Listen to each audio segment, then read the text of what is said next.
Alors j'ai l'honneur de vous présenter Madame Yoon. En 1995, elle a servi comme liaison des Nations Unies pour le Forum des ONG. Elle est la principale représentante de l'Alliance internationale des femmes à l'ECOSOC aux Nations Unies.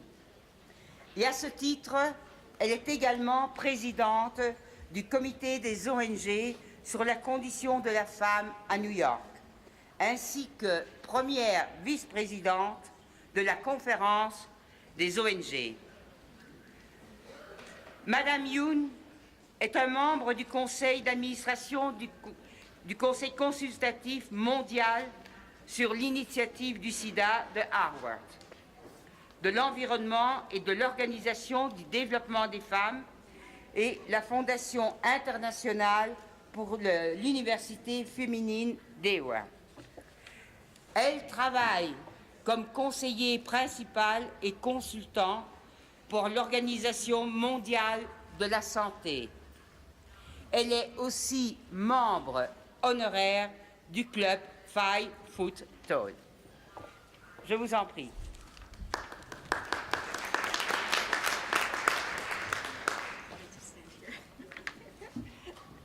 Good morning, everyone.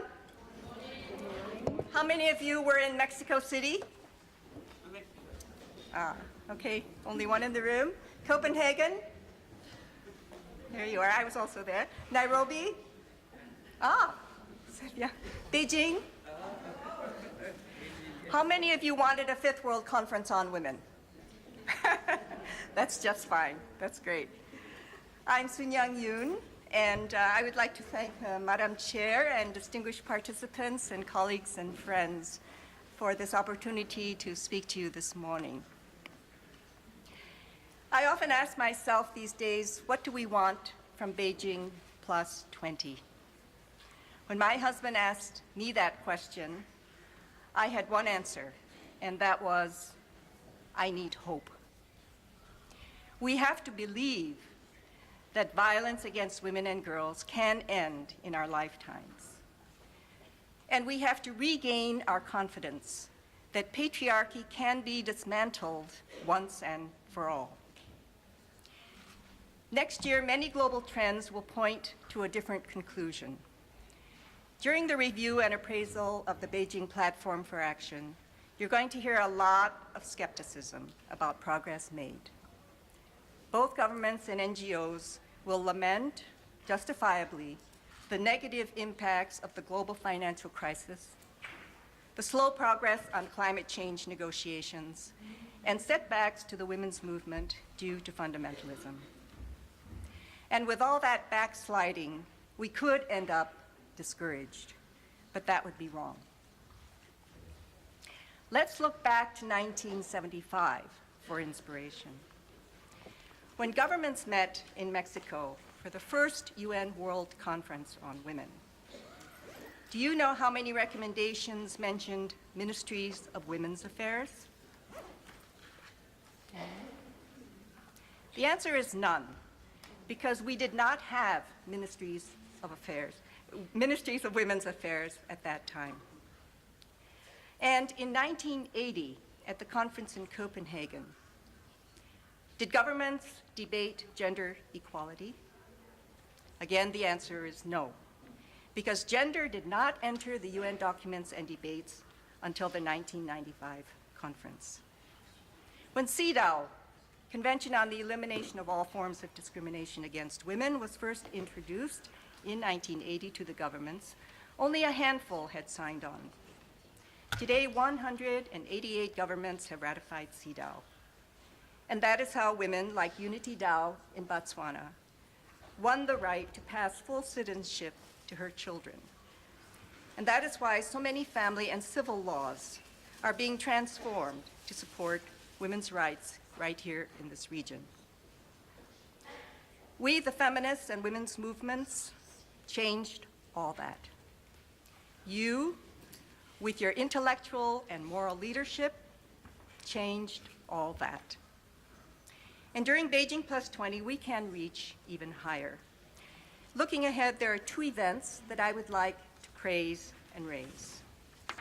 Mark your calendars. In January next year, Iceland and Suriname will host a men's conference to combat violence against women at New York headquarters. Although some of the events will be open to women, most of the participants will be men. It will not be a he for she meeting in line with the UN Women campaign, in which men talk about what they can do for women. Instead, it will be a men's conference about men, a barbershop-like gathering. I can't resist this one, when they let down their hair,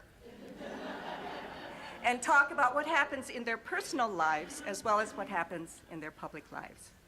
This innovative UN conference is welcome at a time when we are talking about the role of men and boys in gaining, and it gains greater importance in achieving gender equality. Mind you, there is still controversy about men's meeting, and some of you gathered here might be very angry that women's precious political space at the UN is suddenly given back to men. I would disagree. We are not giving up space, but putting responsibility where it belongs. As Ambassador Peterson of Norway once put it, women never caused violence against women. Why are they being asked to end it? It is indeed time for the majority of nonviolent men to speak to other men about changing their behavior and re-evaluating the concepts of masculinity. Another Beijing Plus 20 event to watch is making CEDAW work in cities. It is a campaign in the US called the Cities for CEDAW. Last Friday, I was in a virtual planning meeting to organize a national conference in the United States. The goal of the campaign is to get 100 mayors to sign CEDAW as a city ordinance by June 2015. San Francisco did this in 1998. In this campaign, we aim to weave women's human rights so tightly into the Sustainable Development Agenda that it will be impossible to separate them. If we can get it right in cities, we can get it right for countries.